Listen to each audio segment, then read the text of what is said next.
మహిళలకు వాళ్ళ హక్కులు, ఆ భాష ఏమిటో, ఆ గోళేమిటో, మహిళలకు ఒక వాళ్ళని ఉద్ధరించడం, జీవితంలో వాళ్ళకి ఒక మహిళా యూనివర్సిటీ కానివ్వండి, లేకపోతే మిగతా అన్ని వాళ్ళకి సమాన హక్కులు కానివ్వండి, ఆస్తిలో లేకపోతే ఒక్క ముక్క అర్థం కావడం లేదే. కాంతం, నీకు ఆయన చూస్తుంటే మన చిట్టి గుర్తు రావడం లేదా? లేదండి. నేను చెప్పడం జరిగింది, ముందు మాట్లాడటం జరిగింది. దాని మీద ఒక సినిమా కూడా నాన్నగారు చేసే సినిమా. దయచేసి ఒక్కసారి గుర్తు తెచ్చుకో కాంతం. నాన్న చిట్టి అని నువ్వు నోరు తెరిచి అరిచావంటే వాడు కథాపేసి పారిపోతాడు, మనకు మనశ్శాంతి లభిస్తుంది.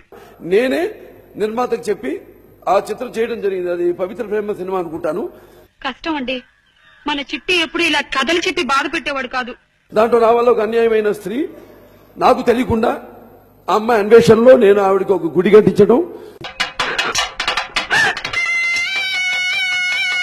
ఆవిడ కోసం నేను మరికొన్న అదే సినిమా నేపథ్యంతో జరుగుతుంది సినిమా అంతా.